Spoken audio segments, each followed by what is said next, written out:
Alright, this is the Laeger chassis, but with the GoPro.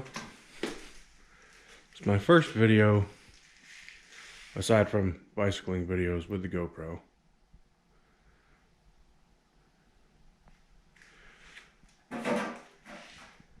This is a very unique design from what I've seen. A lot of stuff integrated into the frame already. Probably one of my favorite things that's integrated is this rear brake master cylinder mount. It uses a dirt bike rear brake master cylinder, which is all enclosed, no extra reservoir, so that's saves you some weight. It does have the flip top. The flip top's down there in the pile to go be powder coated. I'm hoping this is still recording because my screen just went off on the back side of the GoPro, which is lame. Oh, there it is. I just gotta tap the back of it. Tried to get some of the clutter off my little impromptu stand here.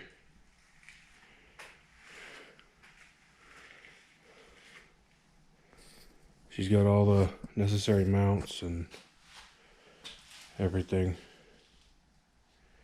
So I want to talk about some of the features on this frame, aside from, all the mounts and such being integrated.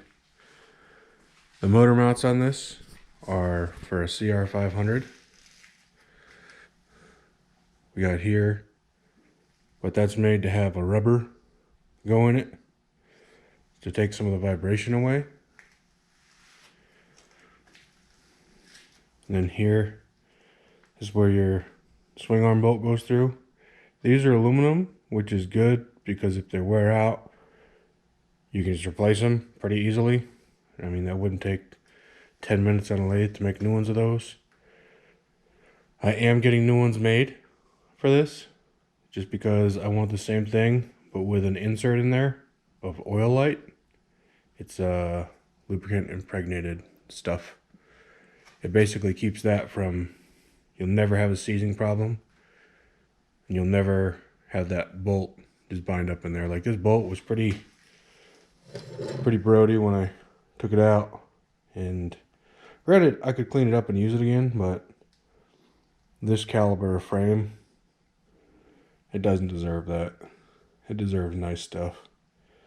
So I'll put a new bolt in there, get the oil light inserts, and that'll really be, I want to make this a nice roller. I don't think that I will put it together completely, simply because I think I would want to start with a base 250R. Like, another laeger would be nice, but I would like to have the 250R motor mounts. I could, like, it would not be difficult to mount a 250R into this, but this frame is so unique and it's pretty rare that I don't want to cut it up. I kind of want to keep it as is. Now I might sell it to somebody who's like, I don't care, and cut it up, but at that point it's on them. But this bike with a 70 to 80 horsepower motor, with the front end done nicely, would be a very, very nice riding bike. Great bike for the dunes. It would just be a very good bike. So the spindles I have for it, I've got a stock set of spindles, but these are going to get powder coated. These are actually a very quality piece. They're all TIG welded. This will just get scotched up with some Scotch-Brite, just bearing sits on there, so kind of no big deal. And what I think I'm going to do here is, instead of just running a rod end, I'm going to put a Torrington bearing on each side, on top and bottom, because I got enough room in there to do that. Probably on the steering as well.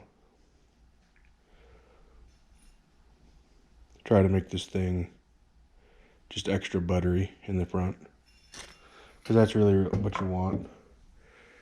If I could come across a laeger T-pin front end, I would do that.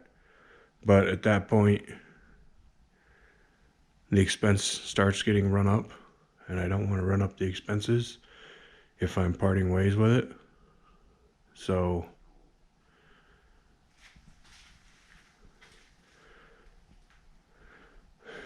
maybe Mr. Kaplan will like it. He likes CR500s. I like them too. I don't want to get it all done. Even getting it all done, the motor's going to cost. No matter what route you go, you're going to spend 9 to 10 grand on a motor. Whether you go with a billet case deal from Built 500, or you go with the Panthera Motorsports 500. The Panthera Motorsports probably not going to vibrate because it has a counterbalancer. But the Built 500, you will be able to get a lot of the vibration out because they do a really nice job with their cranks. They pay really close attention to their balancing. And the 500 does not have a very wide RPM range anyway, so between their high quality crank and mounting it in rubber, I think you would eliminate a lot of the vibrations. See that motor right there? I've got about 9 grand in it so far, and I still got to buy pipes and carbs. So I don't know if I'm ready to take on another project that's going to have that significant of an engine expense. I don't think I am. If the Banshee was done and perfect, as you can see, now I've got a new +4 swing arm over there, but I don't want, with that motor I just got with the 10 mil, I believe the +4 is going to be too short. That +4 was just meant to replace this whatever hacked up thing is on there right now. It's kind of gross, but the bike handles amazingly well.